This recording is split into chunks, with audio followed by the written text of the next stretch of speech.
Esta Ya, conferencia comenzará a grabarse. allá.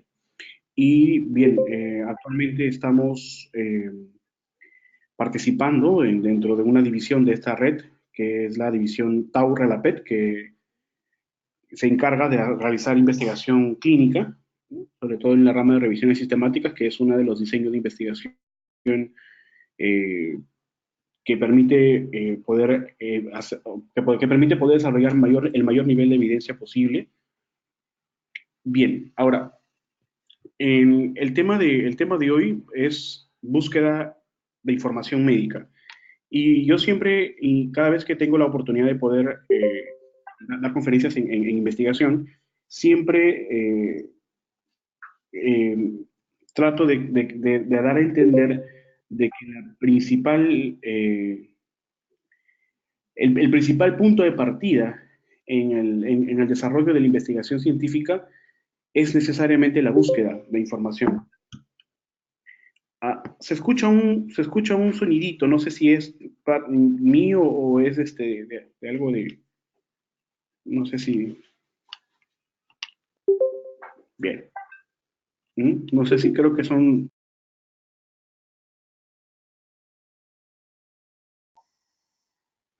a ver, no sé si es el sonido que tienen cuando alguien va ingresando, no sé si se podrá desactivar porque es algo incómodo. Creo que cuando van ingresando más asistentes se escucha un sonidito, no sé si habría la opción de poder desactivarlo. Sí, ok, doctor, Bien, ahora vemos. sí, sí, bien, mientras voy continuando, ¿ok? Bien, les decía, quiero tratar de ser lo más resumido posible porque esta parte de introducción a la búsqueda sistemática de información es bastante sencilla y quiero tratar de que ustedes puedan tener como hoy día como herramienta principal el acceso a bases de datos y la forma en cómo desarrollar una estrategia de búsqueda. Bien, bueno, respecto a la base de datos de información, ¿no? La base de datos de información médica, que vamos a ver hoy día que es una base de datos, qué base de datos existen, cuál es la diferencia entre repositorios y base de datos y cómo y para qué buscar. Bien, veamos. ¿Qué es una base de datos? Una base de datos es un sistema en donde va a estar alojado diferentes fuentes de información. Este sistema sirve como una base, como un almacén de información, ¿no? Entonces, todas las fuentes se van a alojar en ese sistema. Ese sistema se conoce como base de datos. A diferencia de un repositorio, ¿no? Un repositorio alberga diferentes fuentes, ¿no? En ese caso, un repositorio tiene una fuente dirigida. Una base de datos tiene una base, tiene o almacena una fuente diferente, una fuente distinta o miscelánea de información. La base de datos nos sirve a nosotros para poder buscar información, eh, como por ejemplo artículos científicos, artículos o resúmenes de conferencias, presentaciones, etcétera. Un repositorio no, un repositorio es dirigido. Un repositorio puede ser de tesis, ¿no? O sea, una hemeroteca virtual. Normalmente ahora se está homogenizando en todas las universidades que tengan su propia hemeroteca virtual, de tal manera de que sirva como un repositorio y que el resto de personas, o sea, nosotros, podamos acceder como lectores a esa información. Esta información puede ser entregada de manera total, o sea, la tesis total está publicada en el repositorio o de manera parcial. Y digo que es homogenizado porque SUNEDU ya está haciendo como una exigencia de que cada universidad tenga su repositorio virtual en una base de repositorios grande que se conoce como Alicia. Entonces, todos los tesistas terminan su trabajo de investigación publicado en la universidad y la universidad tiene la obligación de publicar esa tesis en esta base o repositorio denominado Alicia, ¿no? Una base de datos es distinta. Una base de datos normalmente acoge información de revistas, ¿no? Y esas revistas pueden tener diferente fuente, que como les mencioné, puede ser artículos científicos o pueden ser eh, eh, resúmenes de conferencias, ¿no? O sea, es miscelánea, es muy grande, ¿no? Una base de datos definitivamente necesita o requiere de criterios para poder acceder a la información que contiene una base de datos. A diferencia de un repositorio solamente coloca una palabra o un texto de referencia y me salen las diferentes tesis o las diferentes fuentes a las cuales yo he consultado relacionadas con la palabra que he colocado. O sea, no tiene una estrategia de búsqueda específica, a diferencia de una base de datos que sí requiere de una estrategia, ¿no? ¿Cuáles son las bases de datos que existen? Bases de datos existen muchas, y bases de datos de calidad pocas. Y sobre todo bases de datos que se consideran indexadas, es decir, que están alojadas y sistematizadas dentro de una base común. Por ejemplo, Scopus. Scopus es una base de datos que pertenece a Elsevier y que engloba información de revistas que en su mayoría, porque debería ser así, porque no es al 100%, son de calidad, ¿no? Web of Science también es otra base de datos que pertenece a Clarivate, que es otra editorial y que es muy grande, ¿no? De hecho, cuando uno hace una investigación y publica un artículo científico, normalmente esperas que el artículo científico que vas a publicar en una revista esté publicado en una revista, a la redundancia, que esté indexada en cualquiera de esas bases de datos, Scopus o Web of Science. No se ve mi... Cochrane Central Library es otra base, pero que está dentro de un sistema editorial denominado Wiley, que también es una base muy grande, que tiene pues ya un prestigio, ¿no? Normalmente las investigaciones que están dentro de la Cochrane Library son ensayos clínicos o revisiones sistemáticas y metaanálisis que pertenecen exclusivamente a la Cochrane Library o a la colaboración Cochrane, que son estudios pues, que tienen un sistema distinto a los estudios primarios que conocemos, ¿no? Los estudios que se encuentran en los artículos científicos que conocemos. Embase también es otra base de datos, a ver, disculpen, voy a cerrar mi correo electrónico porque si no me va a seguir haciendo notificaciones. Ahí. Ya está. Bien. Embase pertenece a Elsevier, también es otra base de datos, pero es como, a ver, como por ejemplo, el sistema más exclusivo, ¿no? Es como, por ejemplo, Scopus es un servicio de paga, pero hay un servicio VIP que es Embase, ¿no? Embase tiene un sistema de paga mucho mayor y por ende también es más difícil poder acceder. Normalmente las instituciones compran el acceso a este tipo de bases de datos y nosotros, los investigadores, tenemos que utilizar estrategias para poder acceder a la información que estas contienen, ¿no? Signal pertenece a EBSCO, ¿no? Signal es una base de datos de enfermería y fisioterapia, ¿no? Y Medline, bueno, pues Medline es la base de datos más grande posible, ¿no? Definitivamente está al nivel de Web of Science y Scopus, pero tiene información que muchas veces no siempre es confiable. Entonces tenemos que también saber diferenciar eso. Tenemos que recordar que toda la información que está publicada no necesariamente es correcta. Recordar también que toda la información que está publicada no necesariamente es confiable. Entonces, ¿qué quiero decir? No se crean todo lo que está publicado. El hecho de que esté publicado en una revista no significa que necesariamente sea cierto o correcto. Cuando uno lee un artículo científico debe de leerlo con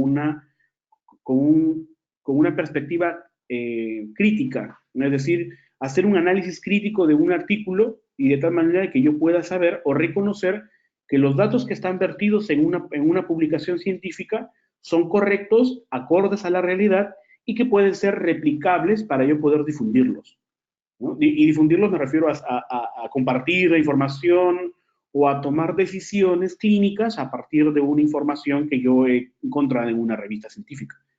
Entonces, la investigación es todo un proceso grande, ¿no? Un proceso que inicia con la búsqueda de información y que culmina con la publicación de mis resultados. Entonces, cuando yo publico un artículo, yo tengo que saber o reconocer que lo que estoy publicando, compartiendo al resto de la comunidad científica, es veraz, es objetiva y que sobre todo es posible replicar esos resultados míos en otros escenarios, en otros lugares, ¿no? Bien, finalmente PubMed. Yo estoy seguro de que muchos han escuchado sobre PubMed, que es pues, un repositorio conocido. Y digo repositorio porque no se considera PubMed ya como una base de datos, ¿no? Es un repositorio que tiene cantidad de información que muchas veces no es tampoco confiable. Hay información que no necesariamente está indexada en estas bases de datos como Scopus o Web of Science. Y, pues, como dicen, en PubMed entra todo, ¿no? O sea, antes PubMed pues, tenía información exclusiva científica y pues como que ahora ya se ha globalizado tanto que pues ha permitido la entrada de todo. Entonces, tenemos que tener también mucho cuidado al momento de hacer una búsqueda en PubMed, porque lo que está en PubMed no necesariamente siempre es correcto. ¿Bien? A diferencia de Scopus o de Web of Science, que trata o que mantiene que la información vertida en estas revistas, que están indexadas dentro de esta base de datos, sí sea confiable, ¿no? Y que podamos nosotros poder tener cierto valor de relevancia al momento de utilizar esta información. ¿Por qué? Porque las revistas publicadas en esta base de datos tienen criterios que permiten que la información que está dentro de esta revista sí sea correcta, ¿no? Si haya pasado por un proceso de revisión. Este proceso de revisión se conoce como revisión por pares. Entonces significa que las revistas que están dentro de esta base de datos han pasado por un proceso de calidad al momento de que un investigador ha publicado sus estudios o su artículo en esas revistas que a su vez están indexadas en estas bases. A diferencia de PubMed, que PubMed agarra todo, pues, ¿no? Todo lo que se mueve y respira, pues está publicado aquí, ¿no? Bien, a ver, quiero comprobar que me están escuchando.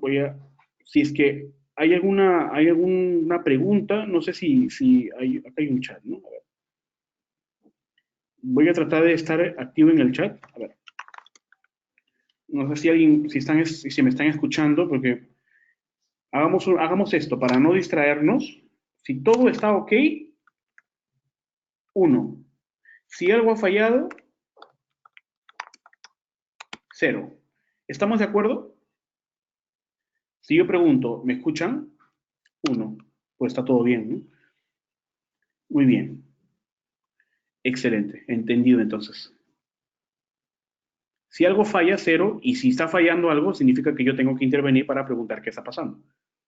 Y voy a estar constantemente leyendo sus comentarios para no perdernos la hilación del tema, ¿no? Porque no sabemos si después de esta pantalla ustedes me están escuchando de manera correcta. Entonces puedo continuar, ¿verdad? Muy bien. Muy bien, vamos a correr.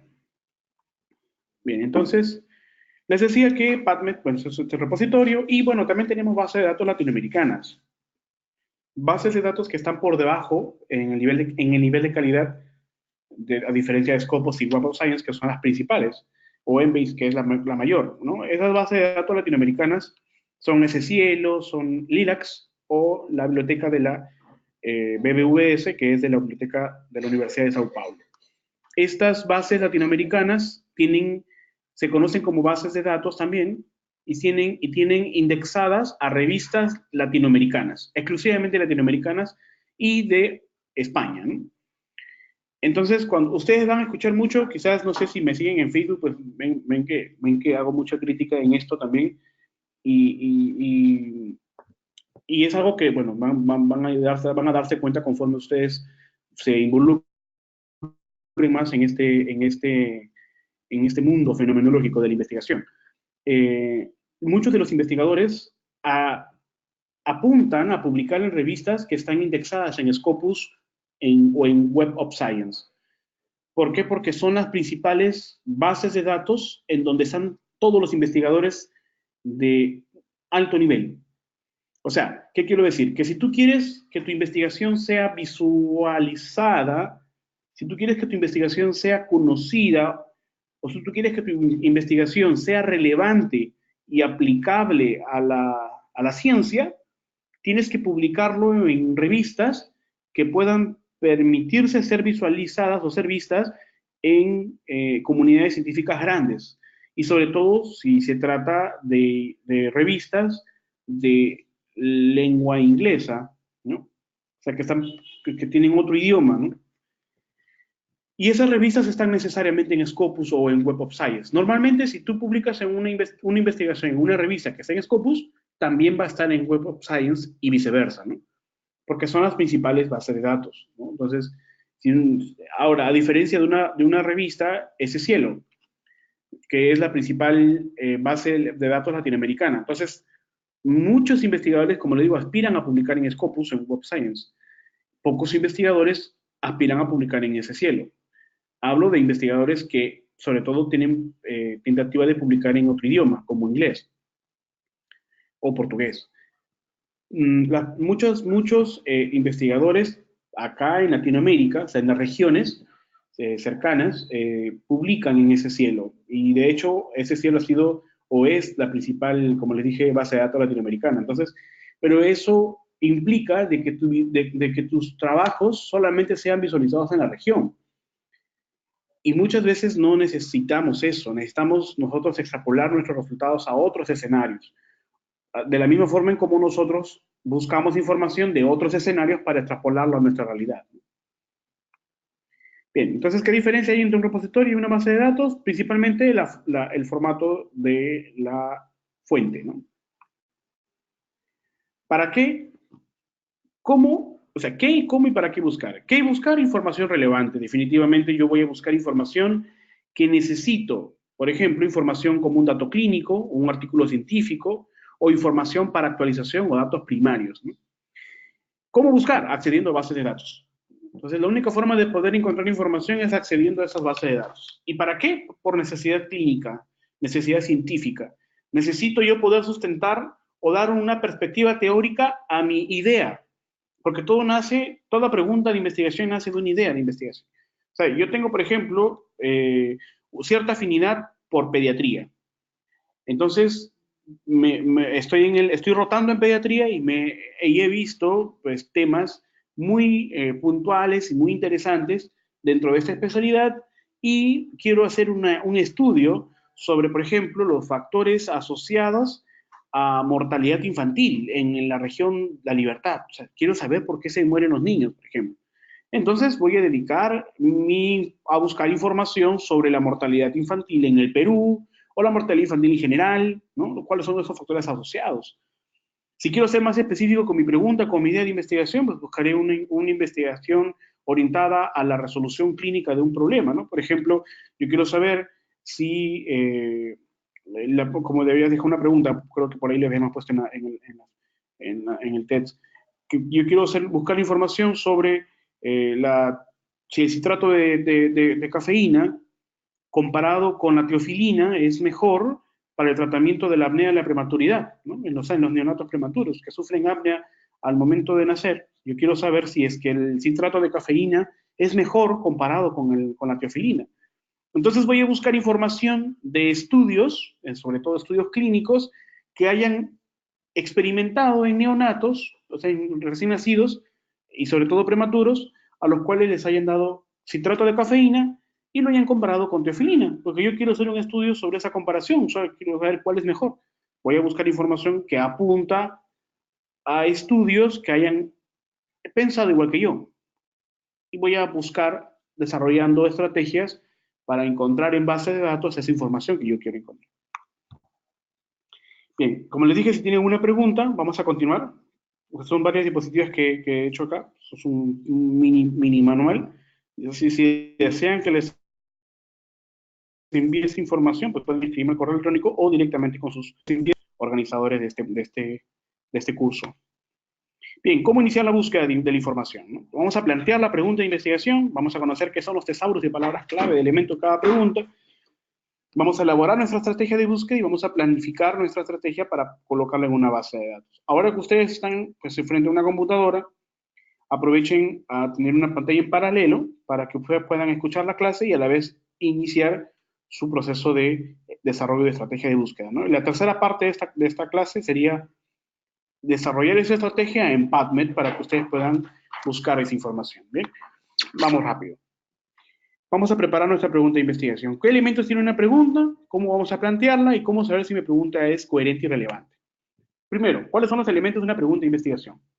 No sé si ustedes lo han escuchado antes o si no lo van a escuchar ahora, que la estrategia para desarrollar una pregunta de investigación es a través de unas siglas, de un esquema denominado PICO o la pregunta PICO.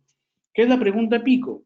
Es una estrategia que me permite poder considerar 4 elementos principales que contiene un estudio, que es la población, la intervención, el control o la comparación a esa intervención y el desenlace.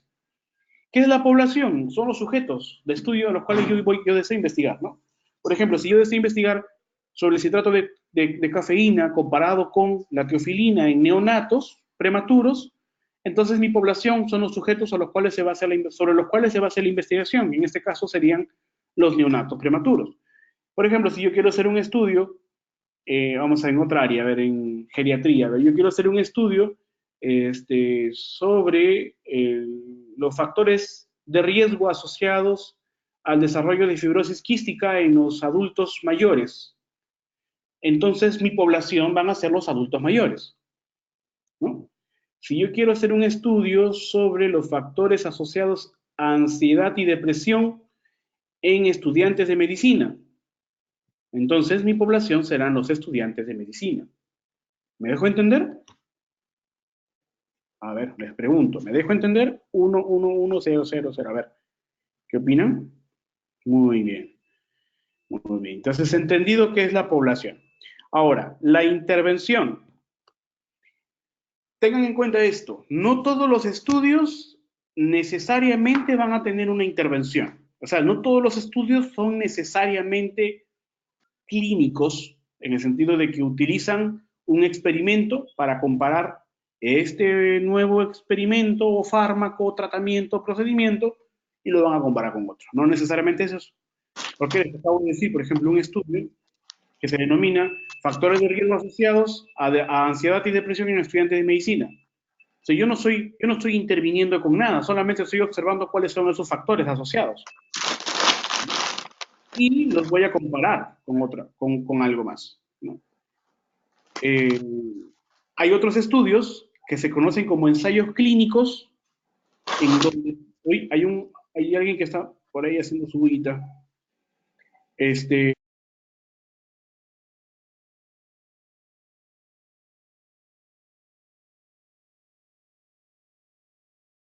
no, me están cortando el micrófono. Ya.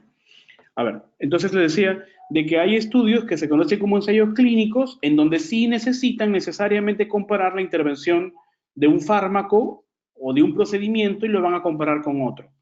Por ejemplo, yo quiero saber la eficacia de una técnica quirúrgica A comparado con una técnica quirúrgica estándar B en la mejoría, no, en la hernia diafragmática, es un ejemplo, en neonatos. Entonces, yo voy a hacer un estudio porque acabo de inventar o de crear o de modificar una técnica nueva quirúrgica y lo voy a comparar con una técnica estándar. Entonces, después de un tiempo de experimentación con un grupo de pacientes, voy a saber si mi técnica A es mejor que la técnica estándar o la técnica B. Eso es un ensayo clínico. Y si yo aleatorizo, o sea, si yo hago mi muestreo de manera aleatoria, de tal manera de que yo no sepa quiénes van a ser los sujetos de estudio que se van a unir a cada grupo o brazo de intervención, que en este caso sería la técnica quirúrgica A, comparado con el otro brazo de intervención que sería la técnica quirúrgica B o la técnica estándar, yo como yo no lo sé, lo voy a hacer de manera aleatoria, entonces significa que ese estudio se conoce como ensayo clínico aleatorizado, ¿no? Y tiene un grupo control, entonces ya se denominaría estudio o ensayo clínico controlado aleatorizado. Entonces, eso es un diseño de investigación. Pero no todos los estudios en medicina necesariamente son ensayos clínicos, ¿no? Por ejemplo, nosotros acabamos de hacer un estudio sobre la eficacia no, sobre los factores asociados a la ciberadicción en niños y adolescentes. Nosotros habíamos querido identificar cuáles son todos los factores que se pueden asociar o que pueden involucrarse para que un niño o un adolescente desarrolle adicción a los videojuegos o al Internet, ¿no? O sea, ciberadicción. Entonces, nosotros no intervenimos con nada, solamente observamos y preguntamos, ¿no? Entonces, cuando no hay una intervención, se conoce como exposición. Y lo he puesto acá, ¿no? Entonces, ustedes pueden intervenir con un tratamiento, una actividad, procedimiento, un fármaco, o pueden solamente observar, es decir, solamente encontrar la exposición a un proceso, ¿no? A un factor de exposición, a un factor de riesgo, por ejemplo. ¿Sí? Cuando ustedes intervienen van a tener que comparar, ¿no? Entonces, necesariamente un ensayo clínico, para que se considere ensayo clínico, tiene que tener un fármaco o una intervención o un procedimiento de intervención comparado con un control, ¿no? Comparado con un control, o sea, o algo estándar. En una exposición no es así, simplemente yo tengo un grupo de sujetos que están expuestos o que estuvieron expuestos y lo voy a comparar con un grupo de sujetos que estuvo o no estuvo, que no estuvo expuesto simplemente, ¿no? Bien. Y eso es el control o comparador, ¿no? Entonces, si el paciente, si yo tengo un estudio en donde solamente tengo una población y este grupo de sujetos puede estar expuesto o no, se conoce como estudios observacionales, ¿no? Pero si yo tengo otro tipo de estudios en donde yo tengo un grupo de sujetos de estudio y voy a intervenir con un fármaco y lo voy a comparar con un estándar, eso se conoce como ensayo clínico. Nunca se olviden, por favor. Nunca se olviden. Hay dos o varios tipos de diseños.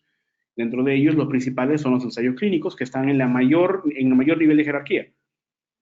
Y los estudios observacionales, que están debajo de los niveles del nivel de evidencia de un ensayo clínico, los estudios observacionales que pueden ser los estudios de corte, los estudios de caso control, etcétera. Finalmente, el desenlace. ¿Qué es el desenlace? Es el cuarto elemento de la pregunta pico.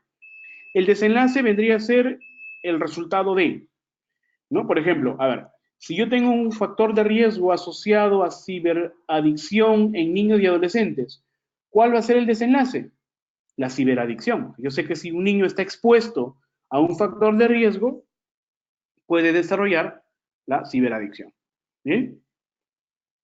Si yo tengo, por ejemplo, quiero comparar la eficacia de un fármaco, pues, como vimos hace rato, la cafeína, comparado con la teofilina, para la mejoría de la apnea de la prematuridad. Entonces, ¿cuál es el desenlace? El apnea de la prematuridad o la apnea de la prematuridad, ¿no? Si yo quiero saber, por ejemplo, a ver, otro estudio clínico, no sé, bueno, indometacina, bueno, paracetamol comparado con indometacina para el cierre del ducto arterioso.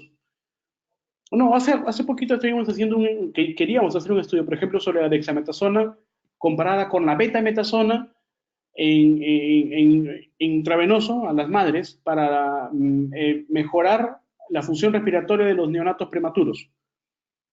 Entonces, ¿cuál es el desenlace? La mejoría respiratoria de los neonatos prematuros, ¿no? ¿Cuál sería el grupo de sujetos de estudio? Las madres a las cuales se les inyectó el medicamento.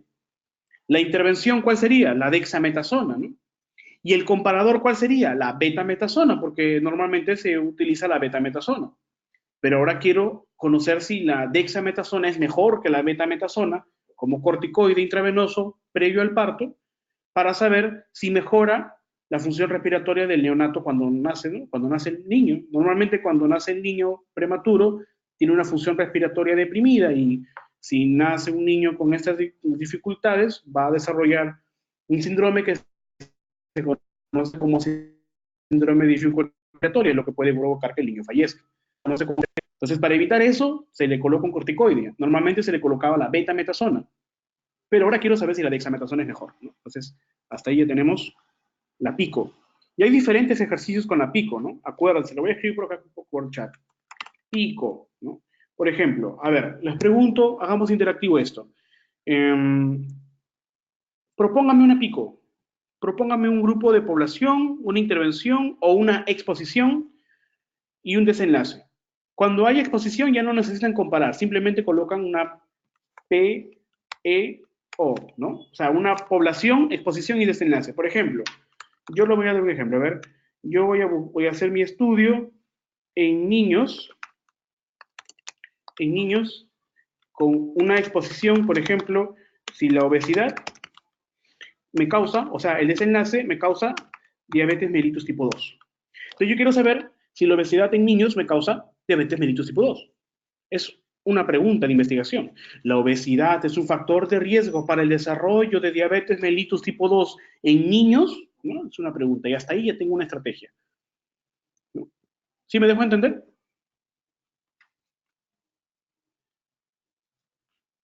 A ver, ya me entendieron. Entonces, si ya me entendieron, entonces hagan su pico.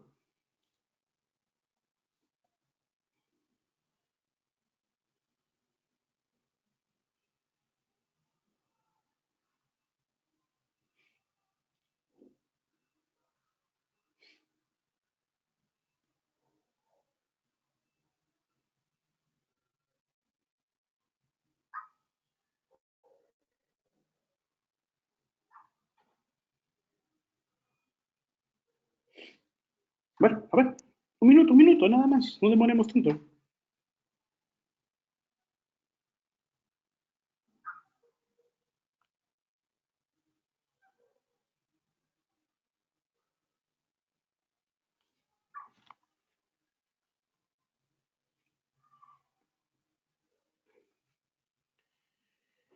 Ya.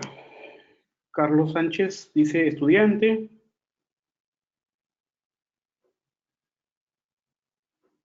Muy bien. Adolescente, conocimiento sobre VIH, conductas sexuales de riesgo. Claro, o sea, muy bien, David, por ejemplo, David Astudillo nos da un bonito ejemplo, ¿no? Por ejemplo, adolescentes. ¿El conocimiento sobre VIH puede provocar conductas sexuales de riesgo? Buena pregunta, ¿no? ¿Por qué? Porque el que tengan bajo conocimiento puede llevarlos a una conducta sexual de riesgo. El que tengan un buen conocimiento o un alto conocimiento implicaría tener una menor conducta sexual de riesgo, ¿no? Muy bien, David.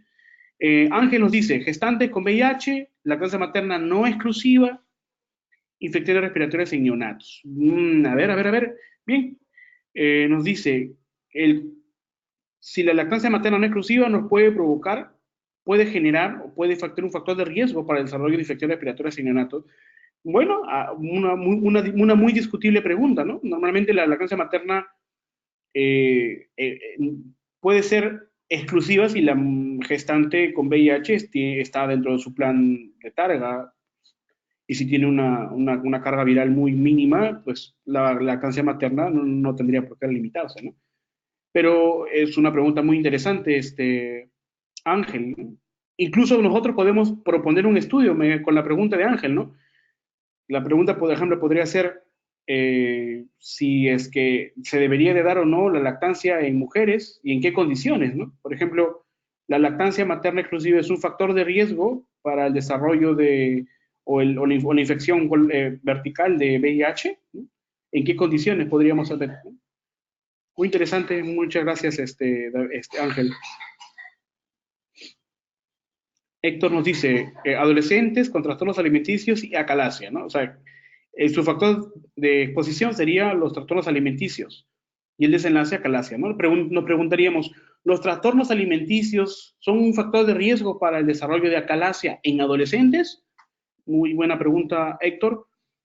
Eh, Marcelo nos dice, a ver, Marcelo nos dice, adultos de 30 a 59 años, la exposición es la edad, sexo, lugar de procedencia y diabetes mellitus tipo 2. Bueno, podríamos a englobar o clasificar la exposición de Marcelo en una sola variable, ¿no? Que sería en este caso las características demográficas. En este caso, ¿no? Entonces yo diría, las características demográficas de mi población son un factor de riesgo para el desarrollo de diabetes mellitus tipo 2 en adultos, ¿no? En adultos en general, porque ya de 30 a 60 años ya pues son adultos en general.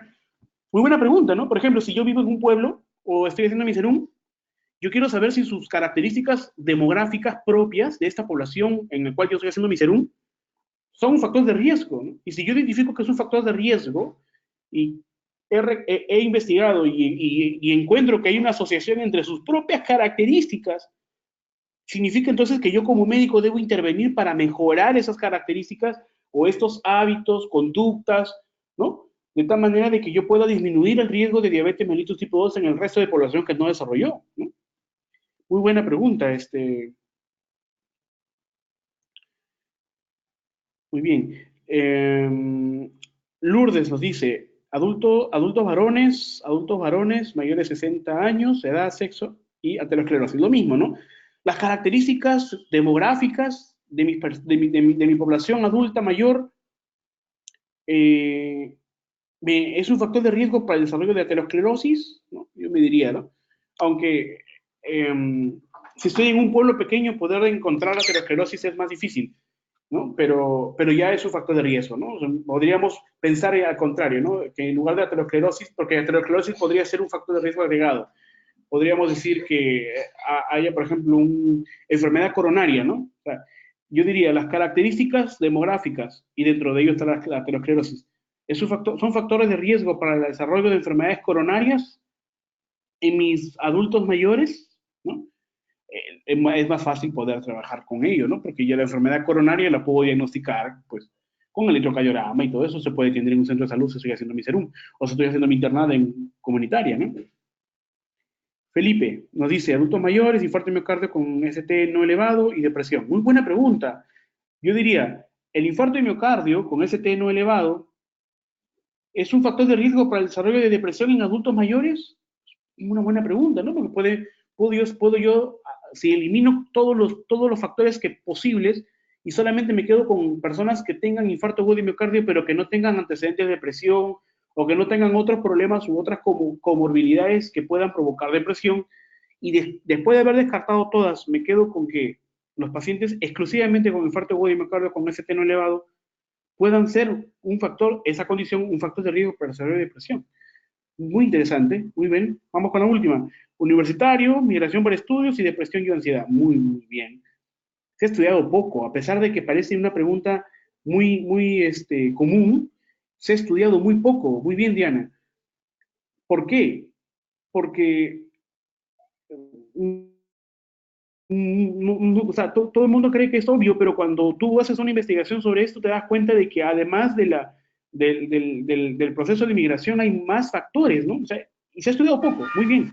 Incluso la pregunta que propone Diana Lozano es un motivo de tesis, ¿ah? Así es que si Diana no la has preparado, puedes prepararlo como tesis. Porque muchos migran por estudios, ¿no? Sobre todo universidades privadas. En UPAO, por ejemplo, conozco a muchas personas que vienen de otros lugares. ¿A cuántas personas que vienen de otros lugares se les ha preguntado si tienen o se les ha diagnosticado si tienen o no depresión? ¿Qué pasaría si Diana Lozano determina de que la migración por estudios provoca o es un factor de riesgo para la depresión? ¿Qué haces? ¿Cómo, cómo ayudas con este estudio? El bienestar universitario de la universidad sede tendría que ponerse las pilas para evitar que sus estudiantes tengan depresión, bajen su nivel de estudios, puedan tener incluso conductas suicidas o puedan tener conductas de riesgo sobre sus hábitos de vida, ¿no? Puedan desarrollar adicciones, etcétera. O sea, es un trabajo, como les digo, que a todo el mundo lo deja de percibir, o sea, lo pasa desapercibido. Muy bien, Diana Lozano, te felicito por el tema. Sí. Si lo puedes preparar como tesis, yo te sugiero que pues, toma el tema y empieza. Es que ya muy poco se ha estudiado. Muy bien.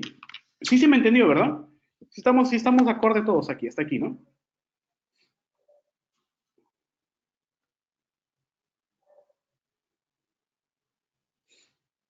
Muy bien.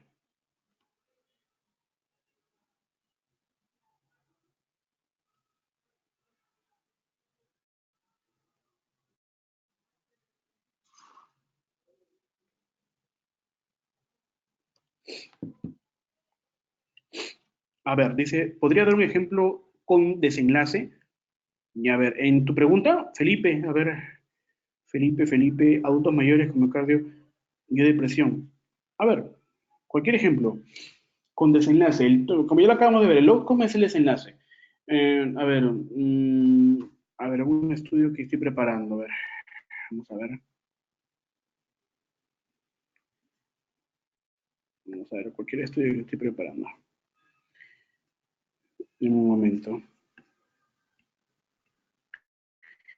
A ver, por ejemplo, yo estaba haciendo un estudio.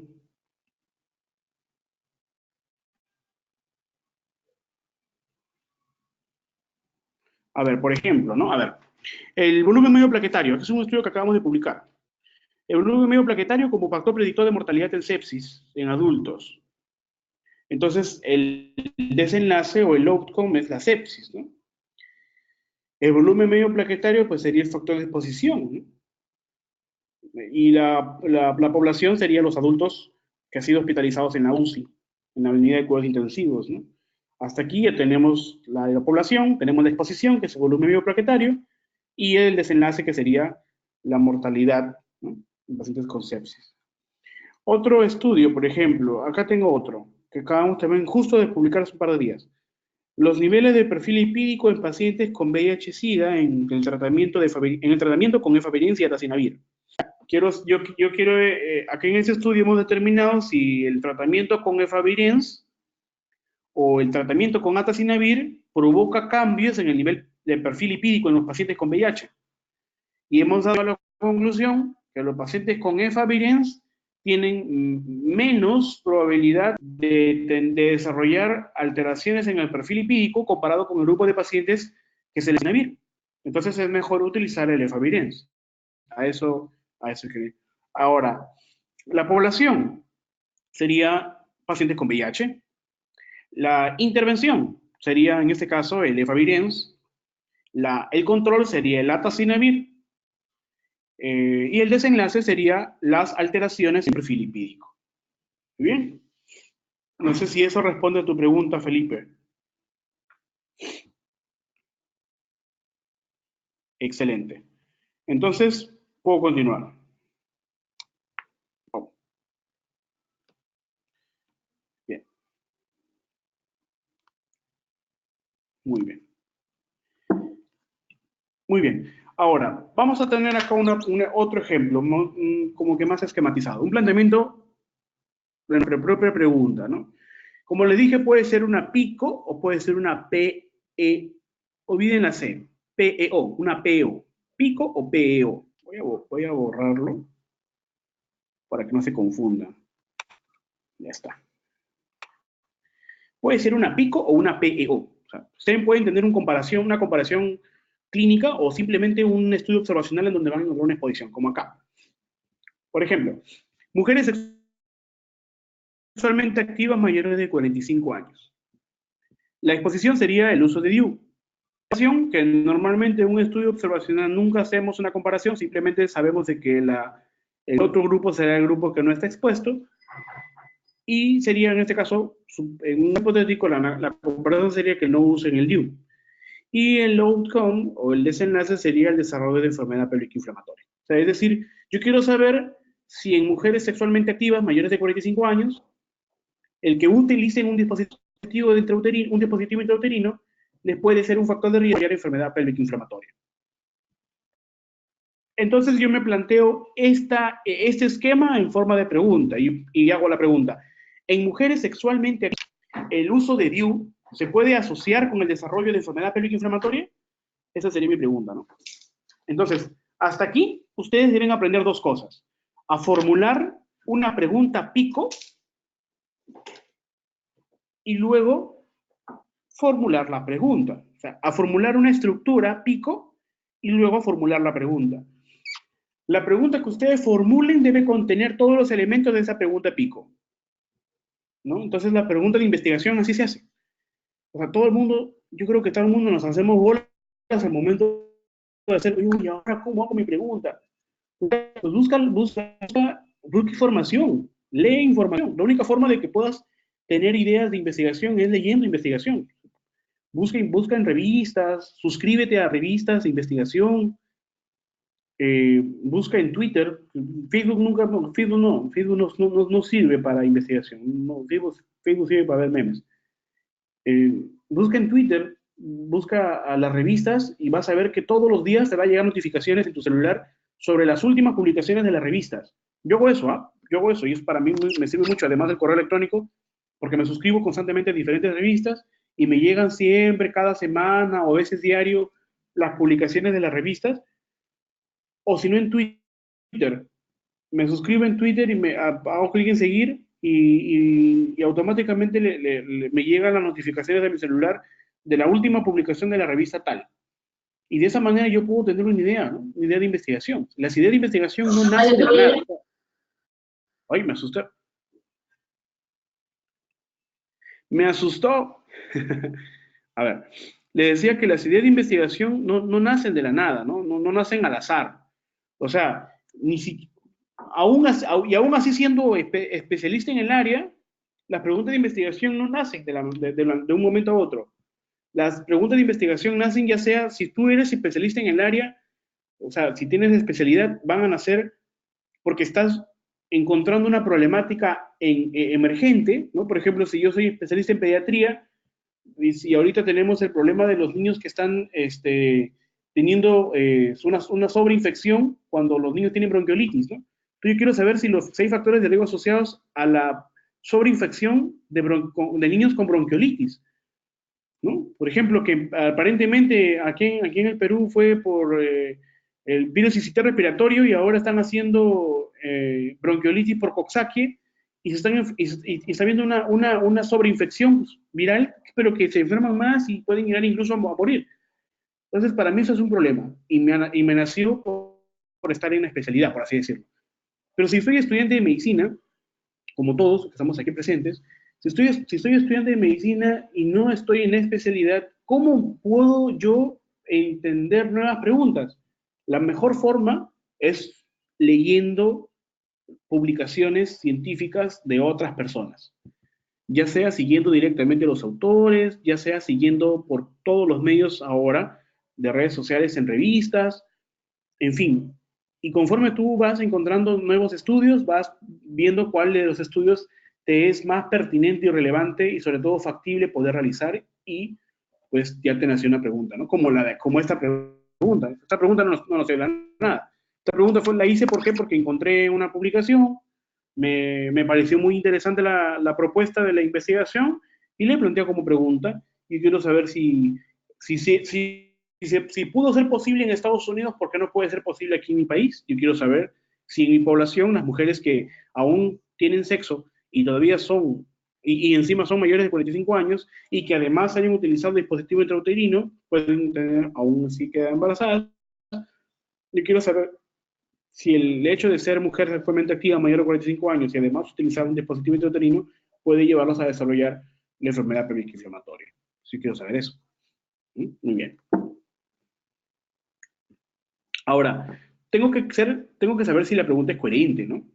Porque muchas veces, como les dije, si la pregunta me salió, pues, porque me pareció encontrar en un pase de visita, he visto que hay una situación y yo pues, quiero saber si es que ese factor se relaciona o se asocia con este otro factor o este desenlace, pues muchas veces las preguntas que yo me planteo no siempre son coherentes y eso sucede mucho en el pregrado.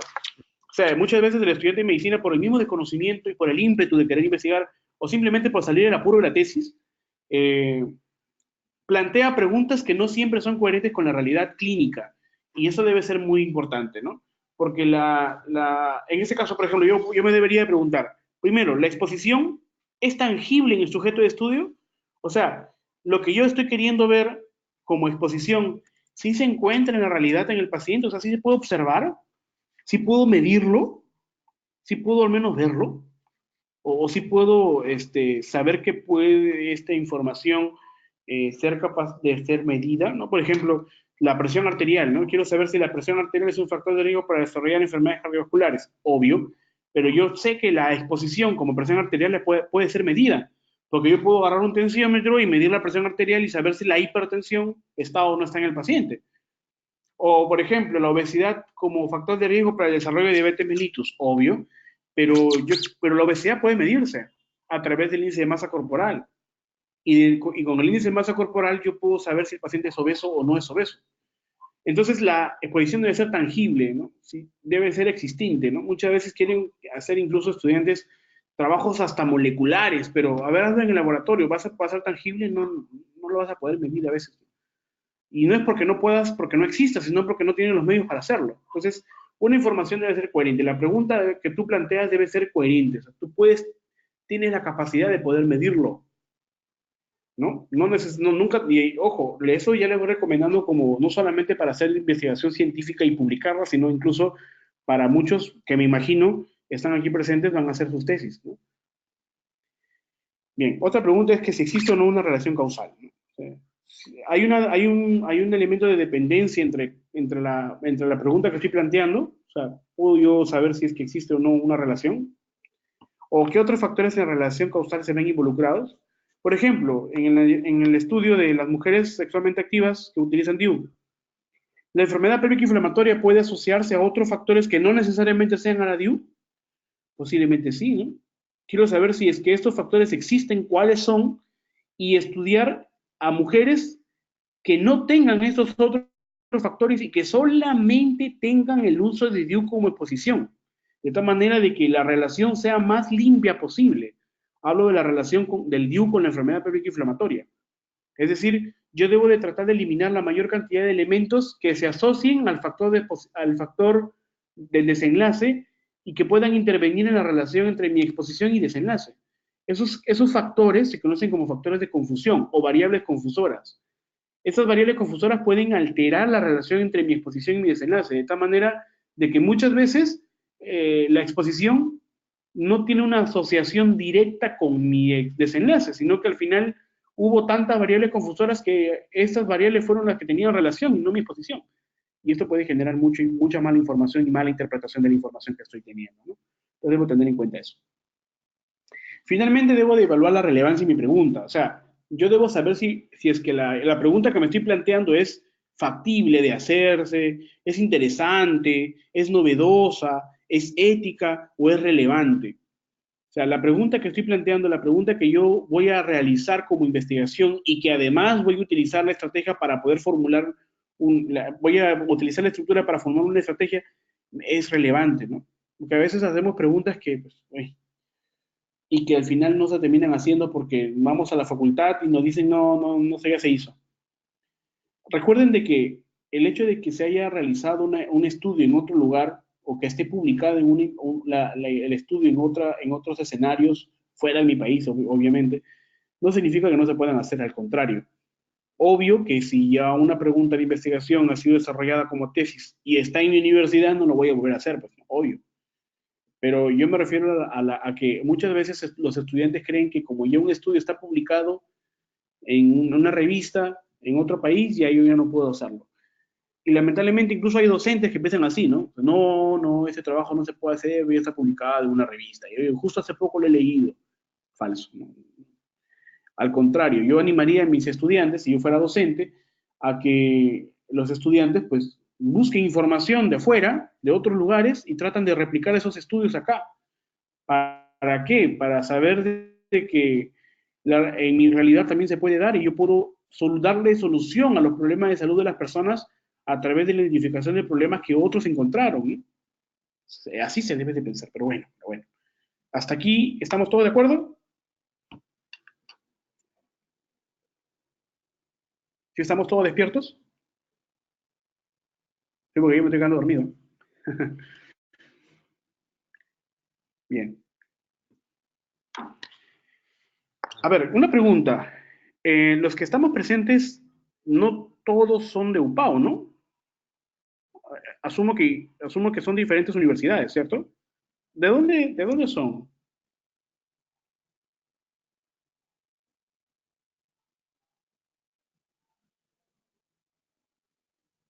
Ah, muy bien, San Juan Bautista de Lima, Piura, UNP, Piura, San Martín, excelente, Cayetano, Arequipa, Universidad Católica Santa María de Arequipa, muy bonita universidad, hace poco estoy por allá. UCE Piura, excelente, hasta New Gonzaga de Ica, muy bien, UPAO, URP, la Ricardo Palma, muy bien, la Richie, Universidad Nacional de Santa, excelente, muy bien compañeros, sigamos entonces, muy bien, excelente, qué bueno que seamos de diferentes escuelas, así también tenemos diferentes perspectivas, ¿no? Y también nos quejamos de diferentes perspectivas. Exupado, dice Marcelo. ¿Cómo exupado? Ya eres egresado.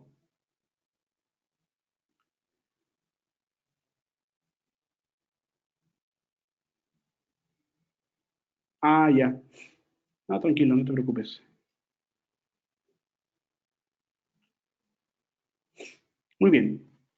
Bueno, disculparán mi nariz, pero Hubo, hubo gripe por acá, por casa. Muy bien, continuamos, para no hacer la larga esto, porque es amplio, es amplio. He tratado de ser lo más breve posible, pero son 3 exposiciones que quiero que ustedes tengan porque no son necesarias. Bien, las palabras clave. Esto sí es muy importante y por favor presten mucha atención. Cuando ustedes ya han elaborado su pregunta, acuérdense que la pregunta tiene una estrategia pico, peo. Ustedes ya conocen cuál es su población, cuál es su exposición, cuál es su desenlace, o cuál es su intervención y cuál es su control. Ustedes ya lo saben. Ahora van a transformar esas variables y las van a realizar como palabras clave. Muchas veces, seguro ustedes, si han leído información en revistas científicas, han encontrado que debajo del resumen dice palabras clave. Si está en inglés, van a encontrar la palabra keywords, ¿no? Entonces, las palabras clave o los keywords son tesauros o son descriptores o son variables que los investigadores emplean para identificar los estudios que han publicado en una revista que está indexada en una base de datos. Entonces significa que nosotros, como investigadores, que queremos buscar información acerca de mi tema de investigación o de mi pregunta de investigación, esta pregunta debe ser transformada en un grupo de variables que de manera estratégica puedan ingresarse en esta base de datos para poder extraer esa información. Porque la información de las investigaciones están publicadas y están alojadas no como título, no como texto, sino como palabras clave que me permiten identificarlas. Entonces yo debo de plantear una estrategia que me permita llegar como puente a esa información. Ese puente son los descriptores o tesauros o mesh, o palabras clave o descriptores, etcétera, etcétera, etcétera. Entonces, una vez que se plantean su pregunta, deben iniciar una estructura de unas variables, deben de plantear sus descriptores o tesauros de tal manera, o mesh, de tal manera de que estos mesh, estas variables, estos descriptores, me permitan ordenar esa información y poder emplear la búsqueda en esa base de datos. Entonces, primero yo empiezo a discriminar las variables, pico. Luego voy a buscar estas variables y los voy a convertir en los DEX o los descriptores. Y luego de los DEX voy a ubicar los mesh, que son los sinónimos de estos descriptores. Todo ese proceso termina o se une con operadores booleanos. Entonces, yo tengo, por ejemplo, las variables mujeres. Yo quiero saber si las mujeres sexualmente activas son mujeres simplemente. El uso de DIU genera enfermedad inflamatoria. Entonces yo tengo 3 variables. Mujeres, convertir estas variables en mis DEX. ¿Qué son los DEX? Son los descriptores.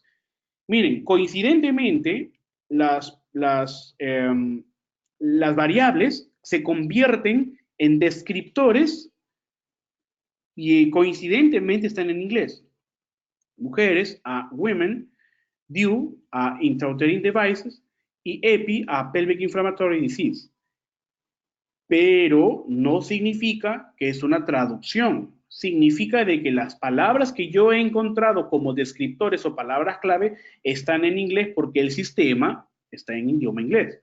Pero no significa que es una mera traducción. Eso es lo que quiero que entiendan. Ahora, ¿qué son los descriptores? ¿Qué son los mesh? Pues son palabras controladas o lenguaje controlado que está sistematizado de tal manera de que esta palabra puede colocarse en un sistema o una base de datos y arrojar información de estudios que hayan utilizado la palabra women, por ejemplo, como una clave para encontrar todos los estudios que hayan publicado con la palabra women. ¿Me dejo entender? Lo mismo con intrauterine devices y lo mismo con pelvic inflammatory disease. ¿Me dejo entender hasta aquí? ¿Qué significa? De que si yo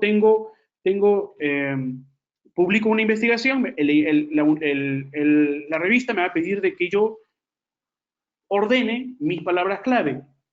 O también en mi título estén estas palabras de tal manera de que cuando yo ingrese la estrategia, esta estrategia me permite ubicar el artículo por el título, o por el resumen, o por las palabras clave.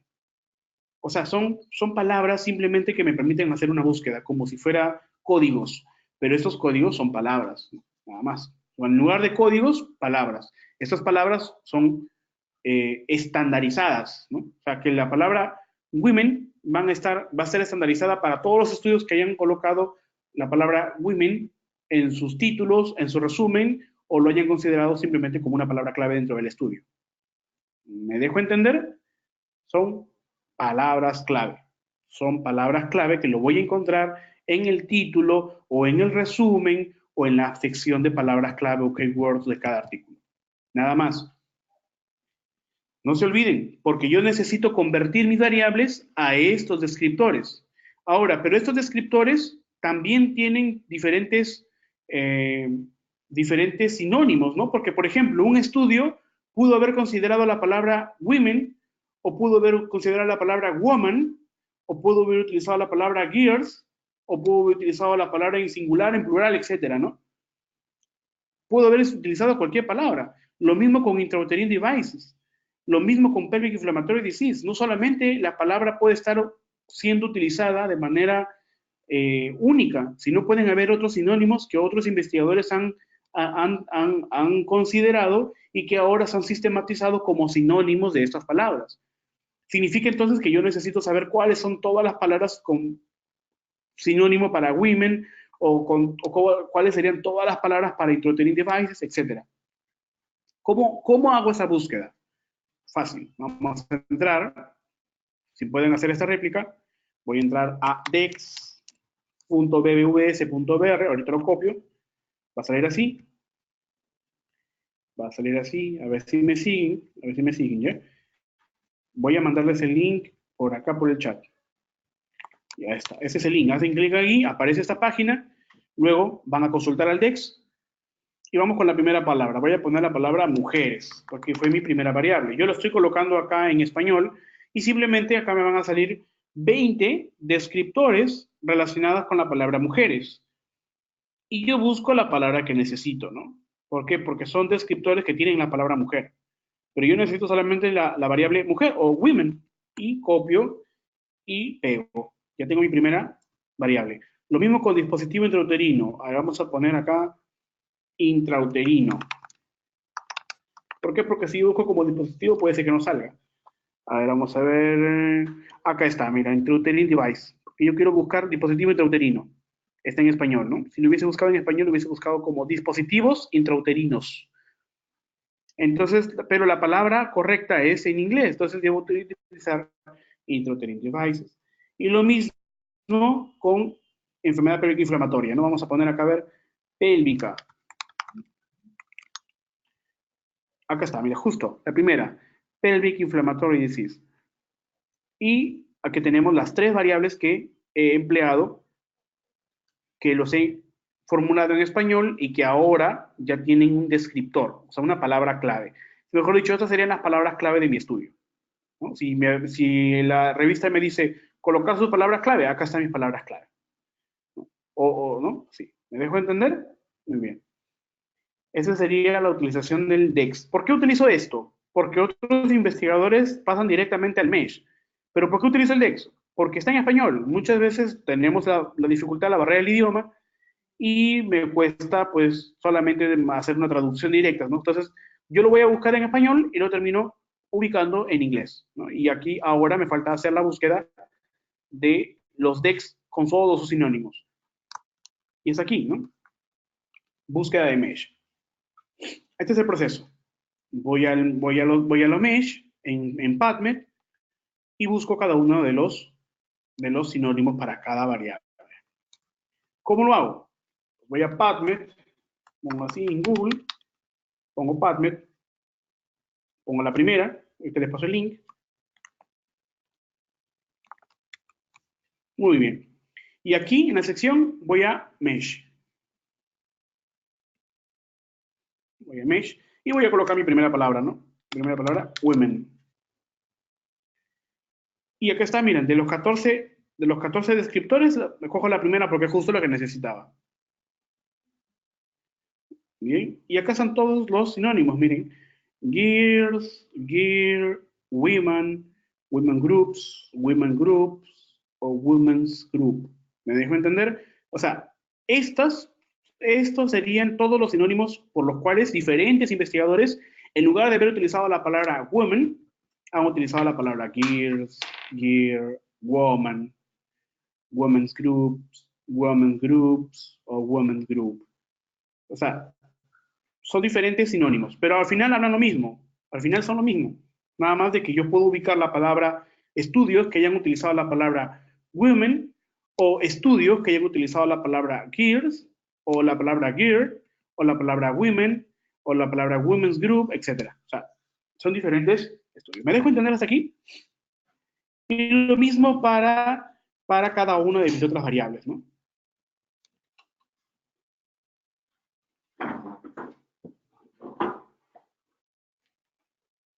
Muy bien. ¿Estamos hasta aquí de acuerdo? Muy bien. Ya me cansé ya. Voy a tomar agüita.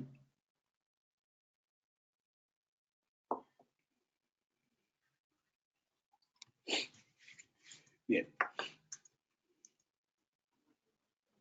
Muy bien. Muy bien, muchachos. Ahora, seguimos. Entonces, ahora, pero miren, si se dan cuenta, las palabras, cada una de las variables son separadas, ¿no? Debería yo de unir. Debería yo de unir principalmente las variables sinónimas y luego yo debería unir a las variables distintas de tal manera de que todas formulen una sola estrategia y me permitan hacer la búsqueda. Y de esta manera nacen los operadores booleanos. Los operadores booleanos son simplemente otras palabras, ¿no? Palabras son, como su término lo dice, operadores que van a permitirme unir o conjugar a las diferentes variables que yo estoy empleando. Si se trata de sinónimos, yo voy a emplear el operador booleano OR. Si se trata de variables distintas que se tengan que unir, yo voy a utilizar o voy a emplear el operador booleano AND. Quiere decir que si yo voy a unir variables distintas, los voy a unir con AND. Y si voy a unir variables sinónimas, con OR. ¿Me dejo entenderlas aquí? OR para unir variables en un mismo grupo. Y AND para unir variables de diferentes grupos, de tal manera de que obtenga la información exclusiva que esté entre uno y a la vez en el otro, o sea, una intersección. ¿Me dejo entender? Espero. Ahora, esa es la estrategia general. Miren bien. Yo busqué la información para women y están todos los sinónimos para women. Lo mismo para intrauterine device y lo mismo para pelvic inflammatory disease. Las palabras, a ver, vamos a ver si lo pueden ver así. Voy a salir de esto. Las palabras, ahora sí, las palabras, por ejemplo, sinónimas se están uniendo con el operador booleano OR.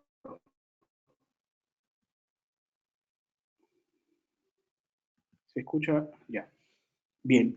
Pero las variables distintas de otra naturaleza las voy a unir con el operador booleano AND.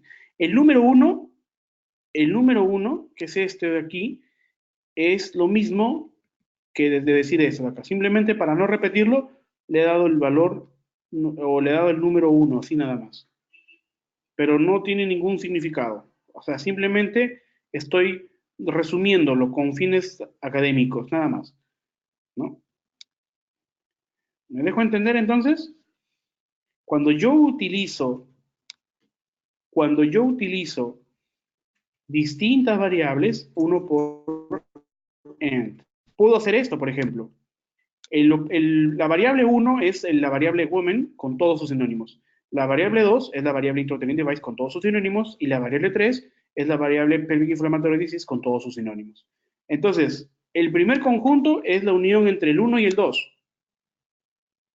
Y el conjunto número 2 y el último grupo es la unión entre la variable número, a ver, ¿cuál sería la última variable que se acaba de formar? ¿Cuál me dirían ustedes?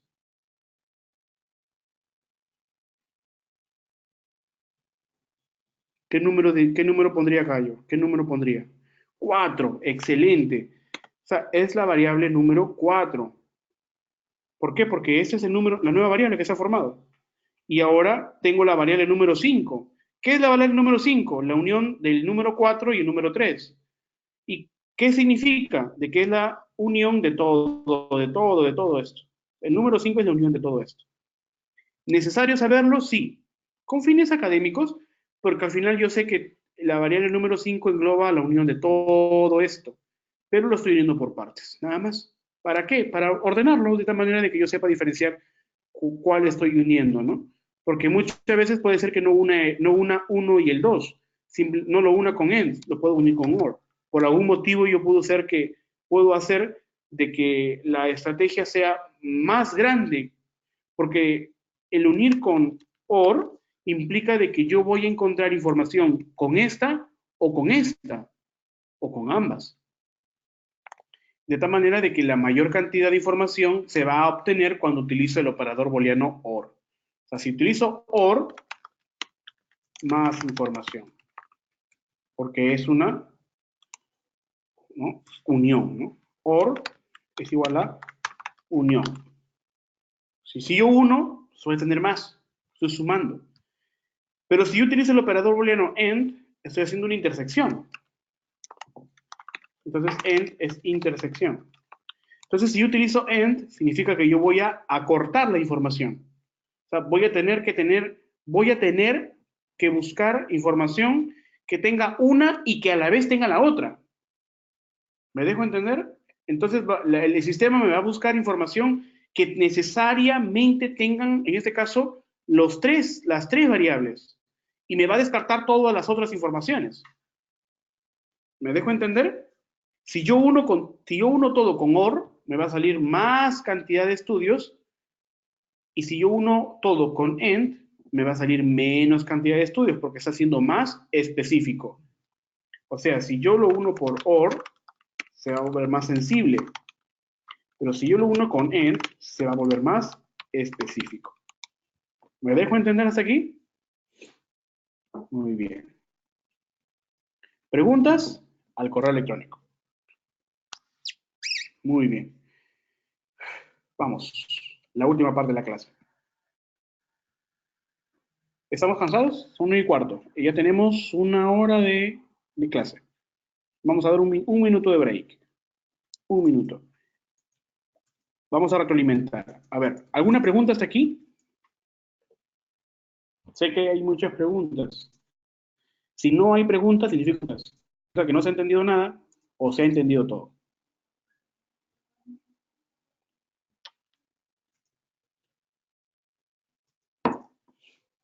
A ver, pregúntame.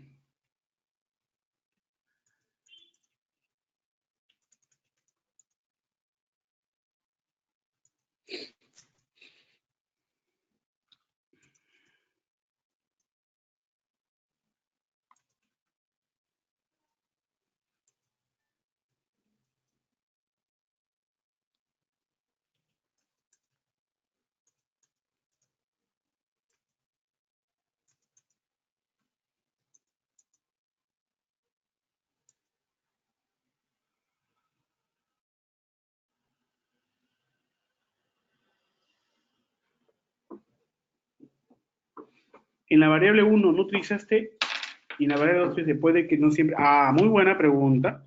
A ver, ya. A ver, muy bien, gracias por la observación, Carlos. Les comento. Nosotros utilizamos las comillas, ¿para qué? Para unir o para convertir una variable que tiene diferentes, disculpe, que una variable que tiene o que está compuesta por palabras y convertirla en una sola palabra, ¿no? Así, por ejemplo,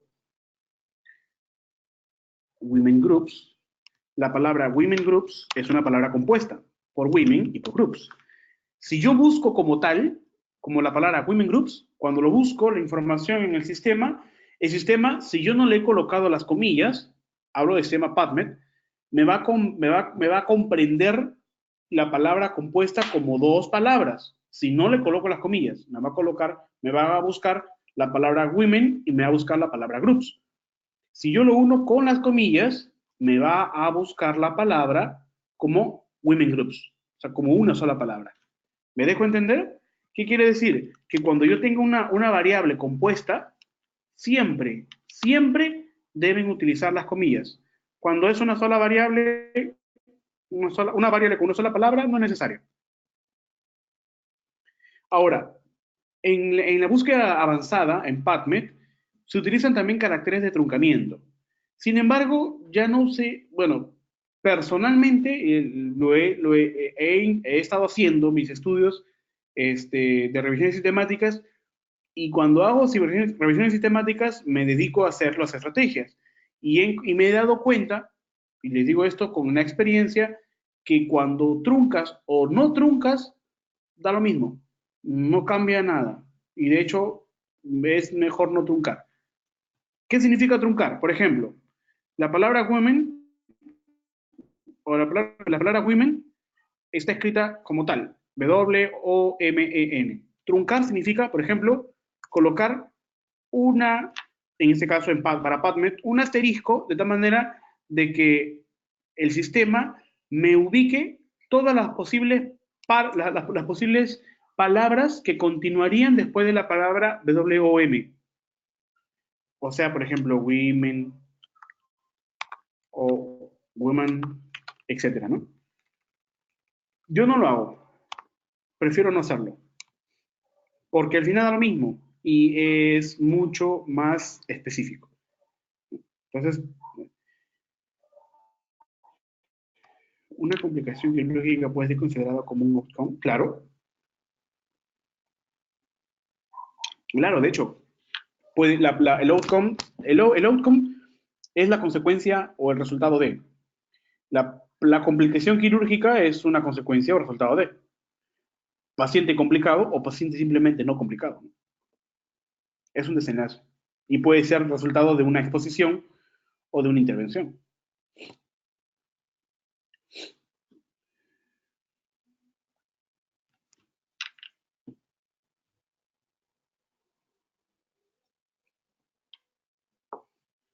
Muy bien. Seguimos. La última parte de la clase. Bien. Búsqueda básica. Ahora, todos vamos a entrar a PubMed. Ya hemos entrado hace un momento para Mesh. Vamos a resetear nuestro ingreso a PubMed. Nuestro ingreso a PubMed. Hace rato hemos ingresado a Mesh, pero ahora vamos a ingresar a PubMed. Nos queda así. Estamos todos ahí, ¿no? Ya, voy a salir de esto porque esto de acá, lo que voy a hacer acá, esta explicación, que les voy a hacer ahorita en vivo, está acá en esas diapositivas. Esas diapositivas se las voy a mandar a Grace Huertas o me lo pueden pedir por correo. Yo preferiría que le escriban a Grace. Para mi correo electrónico, para preguntas más puntuales, para dudas más específicas. Igual les puedo compartir. Bien, ahora, miren, vamos a utilizar esta estrategia. Lo voy a compartir ahorita para que lo guarden como borrador y lo utilicemos. ¿Ya? Ya lo tienen ahorita en el chat. Ya lo tienen ahorita en el chat. Lo mismo, pero lo vamos a utilizar acá. Voy a dividir mi pantalla para que puedan ver las dos partes aquí. Ya está. Ya tienen en el chat mi estrategia. Ahora sí utilizan. Ya, veamos. Luego que yo voy a PubMed, sí se ve mi pantalla, ¿no? Sí se ve mi pantalla doble, ¿no? Sí se ve. Sí se ve, ¿no? Ya. No se pierdan, ¿ya? No se pierdan. Así voy a necesitar que presten mucha atención. Entonces vamos a PubMed y luego vamos a búsqueda avanzada. A veces, si es que ya hemos hecho alguna búsqueda, va a salir un historial. Si sale así, lo borramos y nos quedamos con el historial en, en cero. Ahora, esas son las características de la búsqueda avanzada en PubMed. Yo necesito utilizar tres casillas.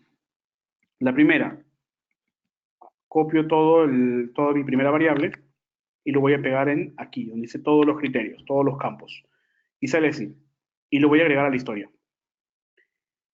Y miren, si para mi primera variable con todos sus sinónimos, unidos por el operador booleano OR, hay 1.273.141 artículos que han utilizado la palabra women, girls, women o women's groups, etc. Significa de que hay 1 millón de estudios que han utilizado en sus títulos, en sus resúmenes, en sus palabras clave o en sus textos la palabra women o girls o girl, etc.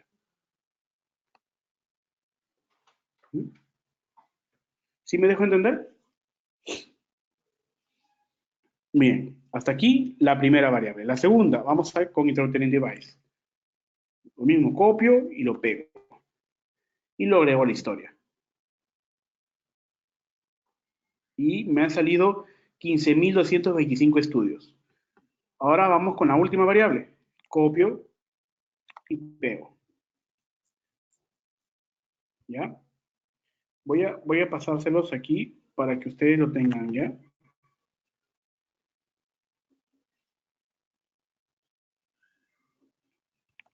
Primera variable.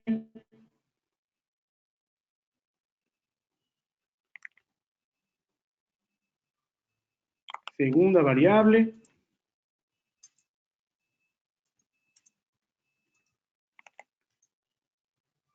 Tercera variable. Ya está. Ahora miren, vamos a empezar a unirlas. Yo primero había unido el 1 y el 2. Aquí está, ¿no? Acá aparece 3, 4 y 5 porque seguro anteriormente he buscado, ¿no? Entonces por eso me salen, en la caja me sale 3, 4 y 5, pero en realidad debería decir 1, 2 y 3, ¿ok?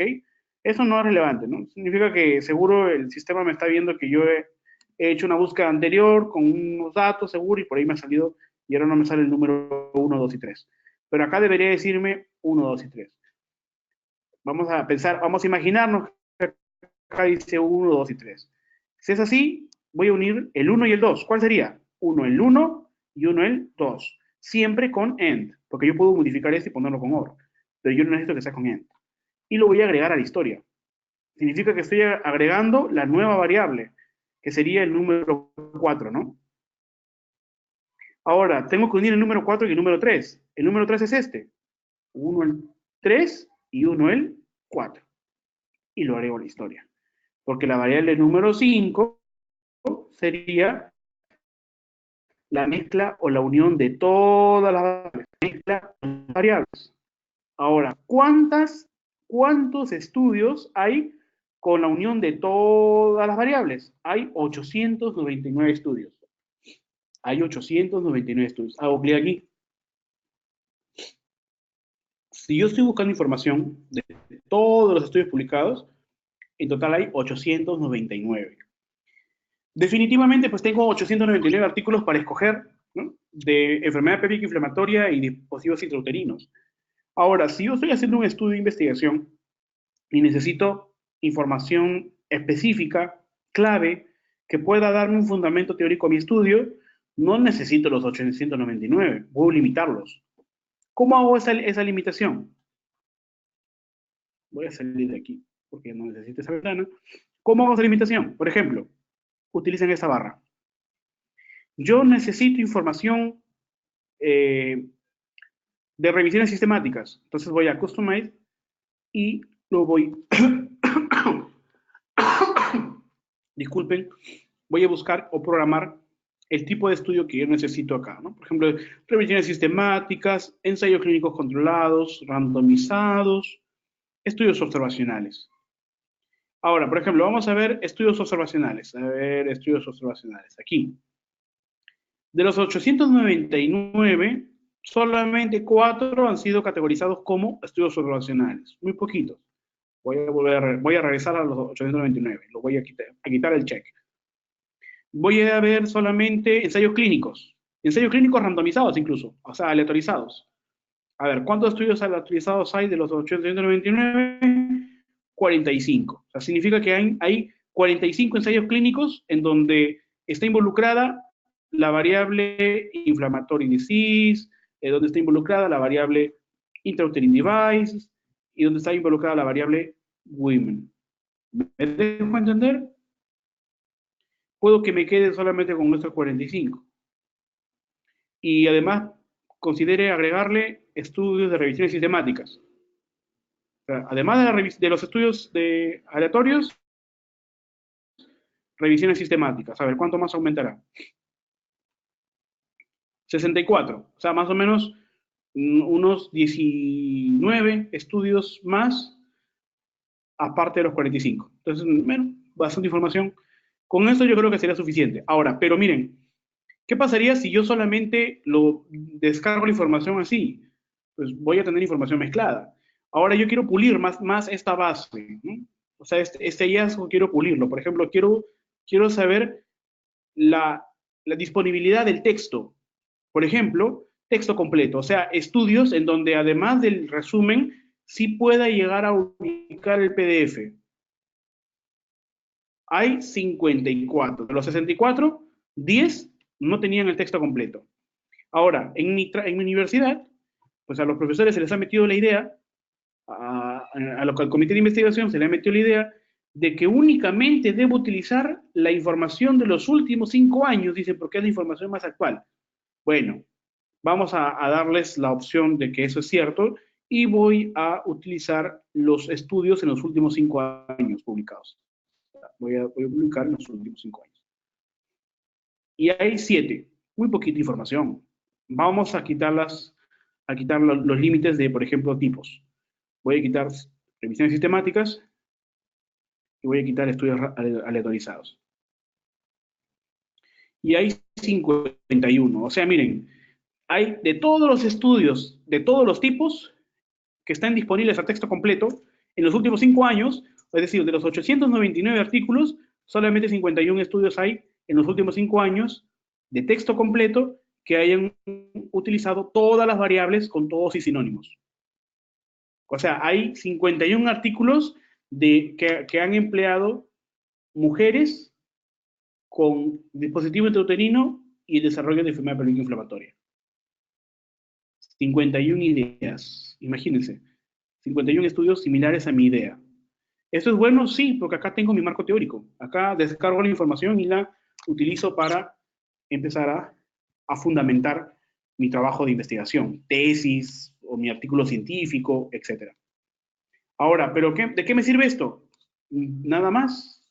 No.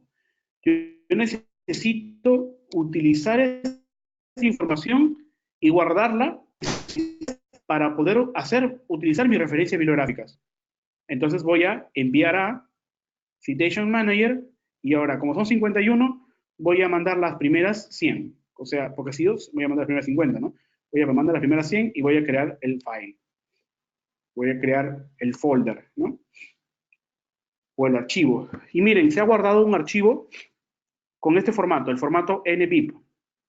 Y este archivo es el que voy a utilizar ahora para mi gestor bibliográfico. Hasta aquí yo he empleado mi base de datos para encontrar información. Ahora voy a exportar mi biblioteca, o sea, voy a exportar los resúmenes de todos estos artículos que he encontrado y los voy a almacenar en un gestor bibliográfico que me permita guardar esa información y no perderla nunca, ¿no? Ese gestor bibliográfico, el más sencillo, no sé si ustedes ya están familiarizados con otros, yo personalmente utilizo el EndNote, pero digo personalmente porque yo lo he comprado, pero de manera gratuita pueden utilizar el gestor bibliográfico Zotero. Si es que no lo tienen, abran su Google Chrome, abran su Google Chrome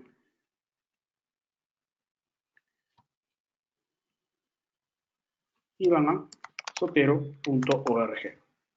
y simplemente descargan el programa.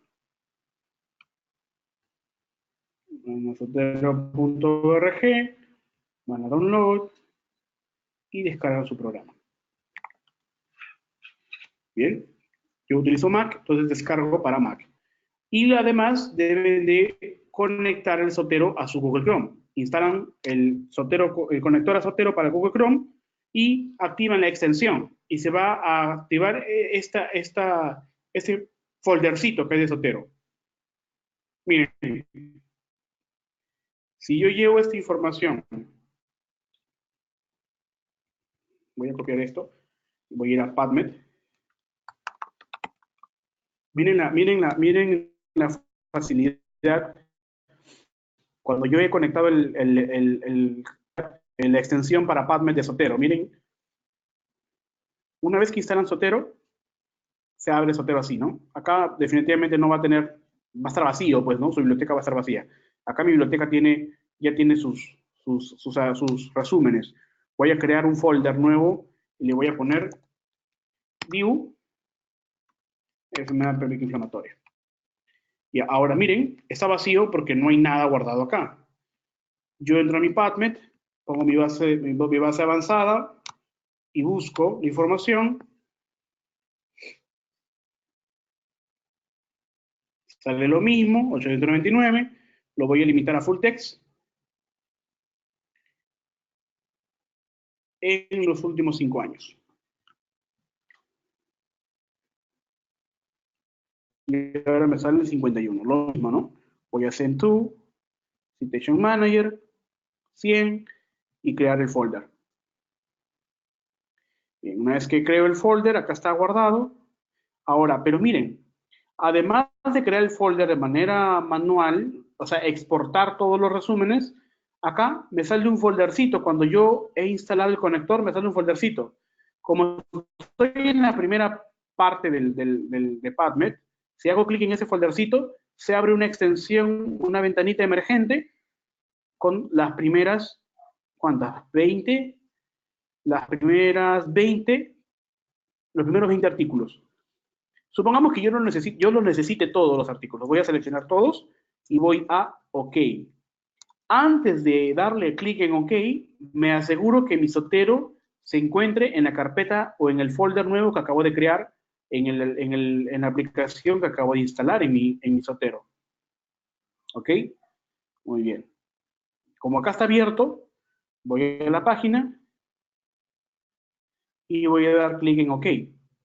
Y automáticamente se guarda en la carpeta. Y miren, toda esta información que estaba acá, en esta primera página, porque hay un montón de páginas, hay 3 páginas, automáticamente se va a empezar a guardar aquí en mi carpeta de Zotero.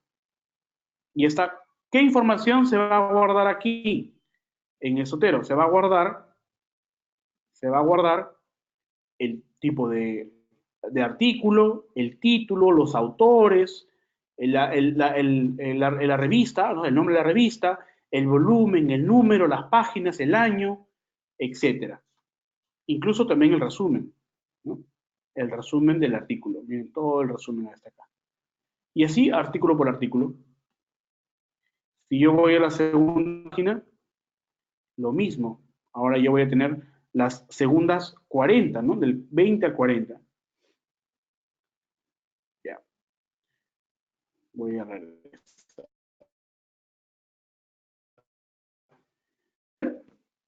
Yo normalmente lo hago manual. Ahora, ¿qué pasaría si lo hago manual? Ya no lo hago directamente por la aplicación de la extensión en Google Chrome, sino que lo voy a hacer manual. Voy a Zotero, voy a File, Import, o sea, voy a importar, Continue, y acá me va a pedir el folder que acabo de descargar. Lo voy a colocar acá y voy a abrirlo. Ahora me dice, el lugar de las importaciones y los nuevos ítems van a ir en una colección nueva. Sí, o sea, voy a abrir un nuevo folder. Y empieza a abrir un nuevo folder llamado Citations 1, que en ese caso toma el nombre del folder que acabo de exportar, ¿no? Yo le puedo cambiar, ¿no? Yo le voy a poner view espacio epi2, porque es el folder siguiente. Lógicamente que tiene todos los 51 artículos que acabo de exportar, ¿no? Entonces, de esta manera, yo ya tengo los resúmenes, ¿no? Ahora, miren, Zotero en la última versión tiene además una forma de poder ubicarme todos los PDF. Entonces, yo voy acá, hago clic, o sea, los señalo todos, control E, si utilizo Windows, o control A, si utilizo Mac, y luego voy a Find Available PDFs, o sea, buscar los PDFs disponibles. Y me empieza a buscar uno por uno, ¿no? Los PDFs disponibles. En caso se encuentren gratuitamente los PDFs, el mismo Zotero me lo va a empezar a descargar, como acá, por ejemplo, ¿no? Miren, hago doble clic y automáticamente me abre el PDF del artículo. Si es que está disponible, si es que no está disponible, pues no, definitivamente no lo va a encontrar, ¿no? Y va a pasar al siguiente, al siguiente, al siguiente, así hasta que lo encuentre todo. Mira, por ejemplo, el siguiente no lo encontró. Pasa al siguiente, y así. Solamente me va a empezar a guardar los PDFs de los que encontró, ¿no? Por ejemplo, acá me encontró otro. Entonces, ¿qué pasaría cuando no lo encuentra? Pues, ¿qué hago? ¿Lloro? No. Voy, copio el título, lo googleo. Como soy buen peruano, y no lo encontré, pues lo voy a, lo voy a craquear con Sci-Hub. Copio el DOI, voy a Sci-Hub y lo pego. Ahora ya tengo el DOI, ya tengo el PDF. Pues le gané al sistema, ¿no? A menos de que tu universidad tenga acceso y no hagas este pirateo, ¿no? Porque definitivamente digan no a la piratería. Pero como no tengo plata para comprar el PDF, voy a piratearlo. Ahora, el segundo PDF no lo encontré. Ahora, ¿cómo ingreso el PDF aquí? Voy a clic derecho, voy a agregar un... sí, agregar un link, ¿ya? Donde dice, voy a agregar un link al folder, ¿no? Al file, y copy, pego. Nada más lo arrastro, open. Y ahora ya está mi PDF disponible, ¿no? Si hago doble clic, automáticamente me abre. Ojo, que es necesario que todos los PDF que estén descargando se guarden en una carpeta. No solamente en la carpeta de descargas, porque si lo borras tu carpeta de descargas, también se va a borrar acá, ¿no?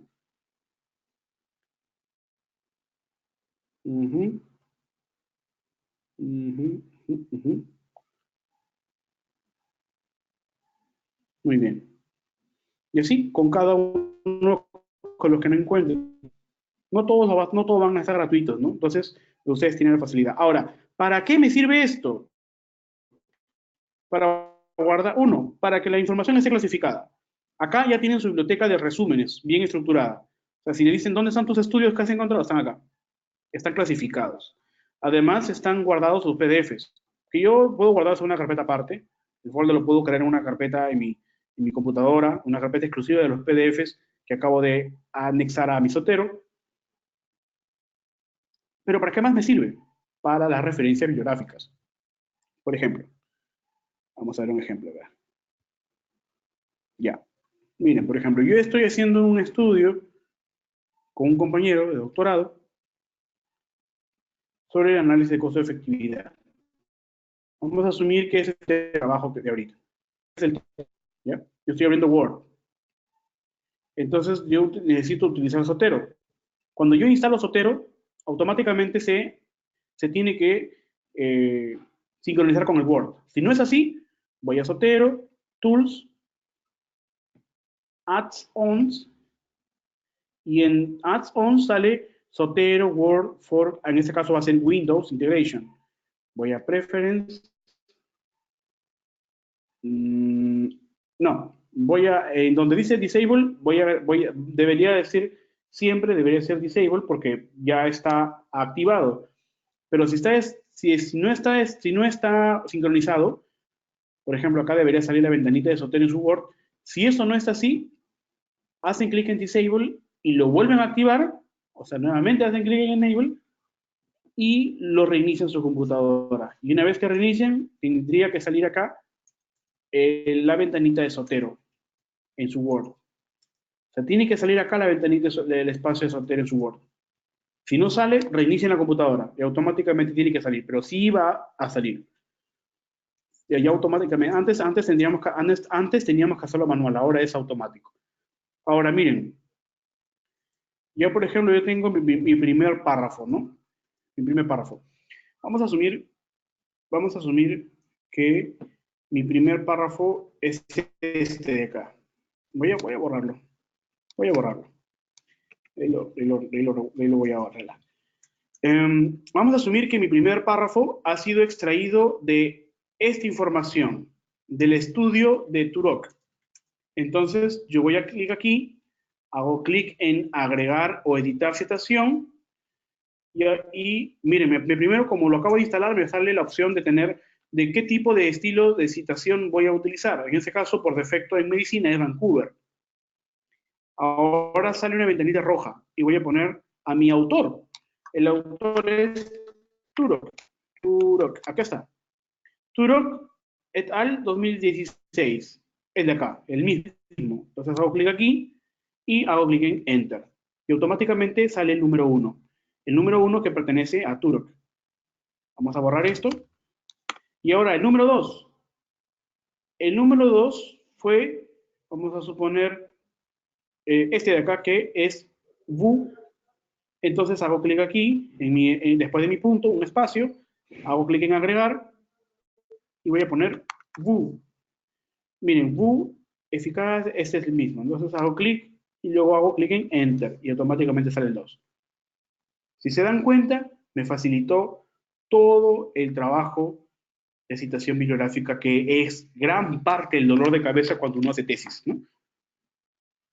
Si ya lo han utilizado antes, pues genial. Si no lo han utilizado antes, ¿ya aprendieron algo?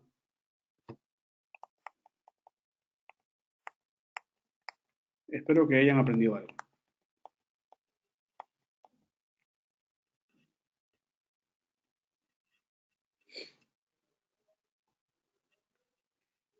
Bien, se entendió, ¿no? Cumplí con las expectativas de su... Espero haber cumplido con las expectativas de su conferencia el día de hoy. No está mi presentación. Muchas gracias, Okay. doctor Barbosa. Bueno, chicos, espero que haya sido muy provechosa la ponencia del día de hoy.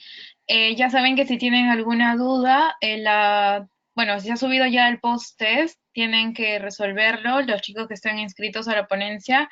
El resto, la siguiente semana tenemos el día domingo también a la misma hora otra ponencia. Y bueno, el resto de información y algunas dudas que tengan al doctor se le va a agregar al Google Classroom, así que cualquier duda también pueden hacerlo por ese medio. Bueno, sin más que agregar, espero que haya sido muy provechoso para ustedes y muchas gracias, doctor. Gracias por la invitación. Si no me equivoco, tenemos una siguiente clase con ustedes también en estadística, ¿no? Sí, tenemos la sesión 8 de análisis, me parece, de datos, así ¿Qué día que es? Eh, ahora no lo tengo a la mano, pero me parece que todavía, como estamos en la sesión 3, es en 5 sesiones todavía. Estamos a tiempo. Listo. Sí. Quedamos Listo. entonces. Muchas gracias. Gracias. Gracias a todos. Me dice Felipe, para que salga la biografía de cogitación Vancouver. Muy buena pregunta. Antes de despedirnos, vamos a ver. Antes de despedirnos, vamos a hacer un Word nuevo, ¿ya? Vamos a hacer un Word nuevo. Tenemos nuestro primer párrafo, ¿no? Tenemos nuestro primer párrafo, soltero, Vancouver, era Turok, ¿no? Tenemos nuestro segundo párrafo. Vamos a ver, el siguiente era, ya vamos a poner Adamo. Bien, punto. Ahora, terminé mis párrafos, terminé de escribir. ¿Cómo salen las referencias? Voy a agregar y automáticamente salen las referencias. Entonces yo pongo acá referencias bibliográficas. Ya está. Terminé mi trabajo. ¿Se entendió?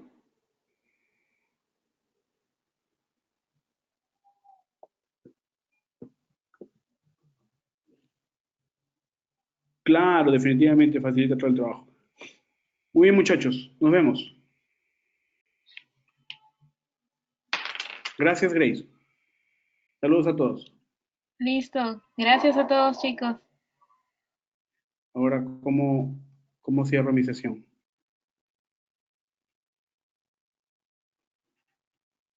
Ahí ya.